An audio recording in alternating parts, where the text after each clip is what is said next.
Brought to you by Basecamp Ed. I'm Morgan, your host of the Homeschool Curious podcast. Whether you're deep in the homeschooling world or just starting to get curious, I'm here to bring you inspiring conversations with parents, educators, and business owners navigating the wild, wonderful world of parenting. Let's get curious together. Welcome to the Homeschool Curious podcast. I'm Morgan, your host, and this episode is going to look and sound a little different because I am going to do a solo episode today, and I haven't done one of those since the first one. So if you listened to the first episode of my podcast, I basically just set the foundation for who I was, a little bit more about me, my family, my career before I started a company. And I listed a few big reasons why my husband and I chose to homeschool. So if you haven't heard that episode, that one might be a really good one to listen to lay the foundation of who I am. I've then had some amazing guests come on the show. And really what I wanted to do with this podcast was to take my old interviewing skills, because I was a recruiter for 12 years, and take those skills that I have and apply it to something, to me, so much more fun, which is interviewing and talking to parents that either homeschool or who have started a homeschool resource that just makes family life easier. And I just personally have gained a ton of knowledge and mentorship. I have so many parents now that I can just directly text and message on Instagram. I just feel so lucky. I wanted this episode to be a little different and also kind of want to get the temperature check of how you're feeling about the Homeschool Curious podcast. I don't know why I woke up this morning, by the way, it's 5 a.m. here, and just felt the need to record this.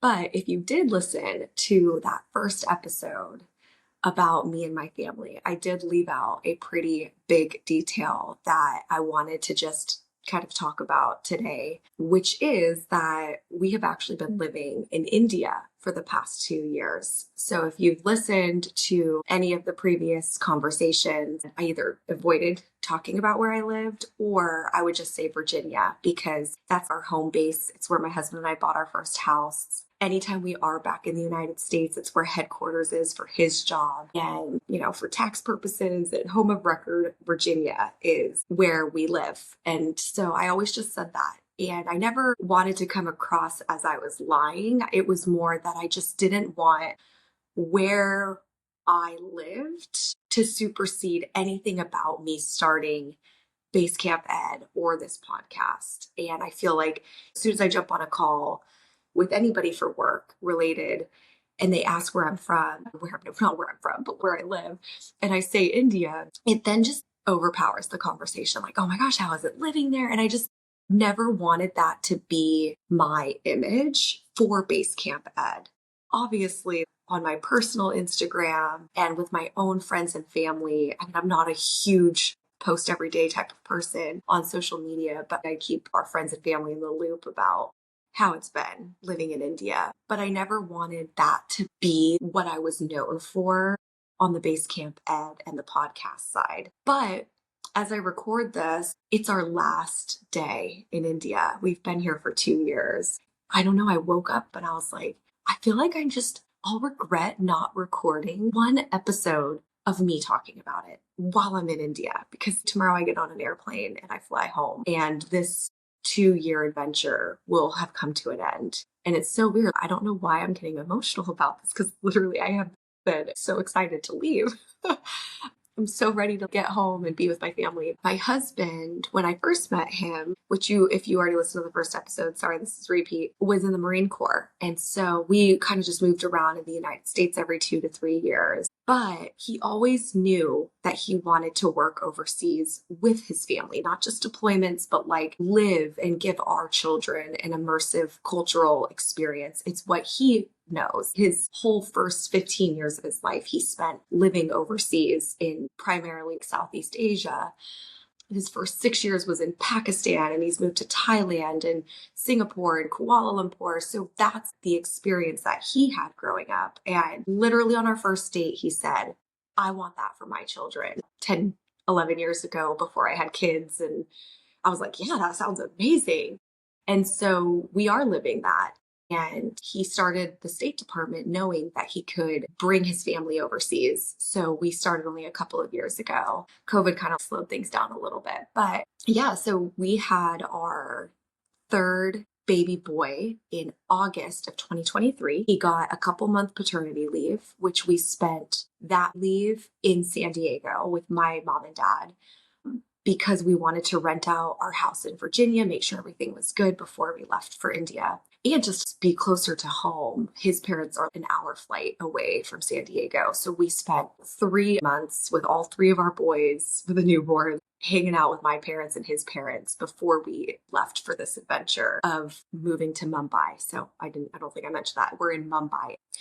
And if you want like a detailed how it's been for the past 2 years, I feel like that's its own separate episode. I don't want to ramble for an hour. I just wanted this to be a quick touch base about me and the updates. But it's been such an incredible 2 years and one of the hardest that I have ever experienced. And so when we look back on these 2 years in India, I'll look back with such a smile on my face for how much my husband and I have grown and how much obviously our little kids, we came here with such little ones, but it also was extremely hard. I mean, everything that you can picture and imagine of India, like that is what it is here. It's very hot. It's very polluted and dirty. It's crowded. So anytime we're out and about, like, especially if I'm alone with three boys, I always like keep them real close to me. I'm always like, someone's going to steal one. But we didn't get to travel too much around India just because it is really hard with three little ones. And India does not make it easy to travel with little kids. No street is conducive to strollers. It's crowded. Every little thing is a long line. It's just hard to travel with kids here. But I am so happy we lived in Mumbai. We went to New Delhi and we were in that area for a few days to see the Taj Mahal. And my husband got to go to the US Embassy. And when we were there, the local Indians were just not as friendly as the ones are here in Mumbai. Here, they think Americans are just super cool. They always wanted to talk to us, very friendly, squeezing the boys' cheek. They just love kids here. We didn't get that vibe. And we also got the vibe from people that work at the US Embassy that we are really lucky that our community is really tight knit. Mumbai, we're a consulate. It's a little bit smaller. And I did feel that from day one. When we moved here, there was such a great community of younger families like us. So as soon as we landed, we were integrated with 5 or so families that had young kids as well, like us. And I mean, we just spent every weekend with them. The consulate's right across the street from here. So we would walk across the street. We have a dog. There's a huge, the only huge green field in Mumbai. So our dog could run around, the kids could run around. When we first got here, the first month was obviously really hard. I have the most amazing mother-in-law that flew with us and stayed for the first month. And I feel like the first month is always the hardest because your phone's not working. You're trying to figure out that. My cards kept getting declined, even though I called the bank and told them that we're moving to India because they think it's fraud. Or we don't have a car. I can't figure out how to get an Uber. We landed with no food and I had no idea how to get food. It was just hard. And I was so lucky to have my mother-in-law with me every day because my husband, we land Saturday and Monday he's at work and I'm here figuring it out with a newborn and 2 little toddlers. So when I look back at that month, I'm like, whew, glad we got through that. I hope this episode doesn't come across as I was lying to anybody or any of my listeners. And I feel like I would have regretted not filming this. And usually I sit at my dining room table, but I started to record there just this morning and it was so echoey because there's nothing in the house. There's like the furniture that the consulate gives us that we have, but just overarching big things that happened in my life the past 2 years, unfortunately made living in India even harder than it should have been. So we moved on December 1st of 2023, got situated for, a month. And then my mom calls me in January and says, hey, Dad and I are going to Switzerland and Italy because Dad got invited to a race car event for Ferrari, which is like a really big deal. And let's meet halfway. And I was like, oh my gosh, like I just got here. We finally just got the boys settled. I don't know if I should do that. And I talked to my husband. Our two older ones were at this adorable preschool from 9 to 12. They loved it. And I was like, I don't know if I should do this. And my husband's like, just go. You'll regret it if you don't. So I brought just the youngest boy with me. He was 5 months, Jack. And me and Jack flew. And from Mumbai to Switzerland, a direct flight, 10 hours. To me, that's nothing compared to traveling to India. So we get there and I spend 5 days with my parents, which is so rare. I never have one-on-one time with my parents anymore these days. And so I spend 5 amazing days, especially with my mom, because my dad's like out driving cars all day. And so my mom and I are just getting coffees and walking around the streets and shopping. She's just so happy to be holding Jack. And it was the best 5 days. And then I come home and everything ran smoothly here in Mumbai while I was gone with the two older boys. And then exactly 3 weeks later, I get a call at 5 in the morning from my sister who never calls me at that time. And I was sleeping, but my husband was awake and answered the call. And basically my mom had had a hemorrhagic stroke, which was literally out of the blue. My mom is 61. 3 weeks ago, we were walking the streets of Italy. She's healthy, fit, walks 5 miles a day with her dog, plays pickleball in the afternoon. This was a shock. I did not believe that it was real. And then in my head, I'm like, it can't be that big of a deal, right? Like she's healthy, she's young. My dad just says, wait for 24 hours. Let's see what's going to happen with mom. And they were unfortunately in Mexico when this happened. We live in San Diego. They had driven 2 hours to this beautiful wine country across the border in Mexico for my sister's birthday. Mexico is not really where you want to be when you have a stroke. So they had to get her in an ambulance ASAP across the border to San Diego. And she had, within like 24 to 48 hours, I think 2 or 3 heart attacks. My dad's kind of giving me this information from India, but kind of not, because I don't think he wants to scare me too much, but he's scared. We don't know what's happening. And so I wait 24 hours after everything happened. And my dad just sends me a very ominous short text that says, come now. Sorry. So I get on the first flight with just Jack again, because I can't bring all 3 boys, with me, but I can't leave my baby who's only 6 months. I'm still nursing him and I have no idea how long I'm going to go for. So I just booked the first ticket out from Mumbai that I can. I fly Air India, which is not the best airline. I just wanted to be on the first flight, and it was a direct flight to San Diego. So I think it was an 18-hour direct flight, and I have no service. I don't know what's happening. So that was the worst 18 hours. As soon as I land, turning my phone on, like, is my mom alive? Sorry. My sister picks me up from the airport, and it was way worse than I could have ever imagined. In the back of my head, I was like, my mom is so strong, and she's amazing. This is nothing. Like, she's going to get through this. This is just a little blip. No, it has obviously changed our life completely, and my mom and dad's life completely. But I went there with a one-way ticket, not sure when I was going to return. Obviously, I have my family in India, but my mom and my family are in San Diego. Like, that's where I want to be. Where every day my whole family is at the hospital for my mom. I mean, my dad never left, only when visiting hours were over. He would spend every second next to her. My brother lived in San Diego at the time, so obviously he was there every day. My sister is only an hour away, so she got to be there every single day. And then there was me. I felt like the bad child that was so far away. I couldn't do anything, so I didn't want to leave. And so we spent 2 weeks, me and Jack, the baby, again at the hospital. But obviously I'm a mom, and I felt so torn. I need to go see my boys. I had never been gone for 2 weeks, like ever, from them. The longest had been 3 weeks before that, going to Switzerland. I had never left them for 5 days. So obviously my mom heart is pulling me back to India. So it's been a long, long road for my mom. She obviously survived. It happened in February, so it's almost been 2 years. And she is the strongest woman I know. And I think it's because of the kids and the grandkids that she has so much drive and motivation to get stronger every single day. So she, unfortunately, when the stroke happened and they had to go in for emergency brain surgery, the left side of her body is now, what's the proper term is flaccid, but it's basically numb. She doesn't feel anything. And so it's hard to walk for her. Obviously, like imagine trying to get up off the couch with just your right side and not using your left at all. She can't move it. And so it's just, it's made her life completely different now.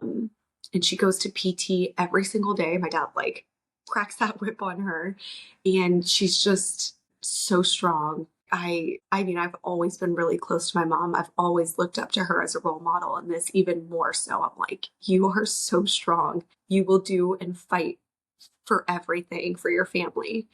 So that in it of itself, when I first moved to India, made the past 2 years so incredibly difficult because any free second that my husband had off of work, even if it was 2 weeks, I'm like, we're going to the United States. Like, we're going home. I want to see my mom. So, we what we pictured was our family loves to travel. My mom and dad would have probably met us down in the Maldives. We probably would have done a huge family vacation. My mom also just loves to help and support me. She was planning on flying here in May, 3 months after everything happened. Her flight was already booked. She was going to come here in May, stay for a month, and then we were all going to fly, me and the boys, back to San Diego for the whole summer while my husband stays here to work.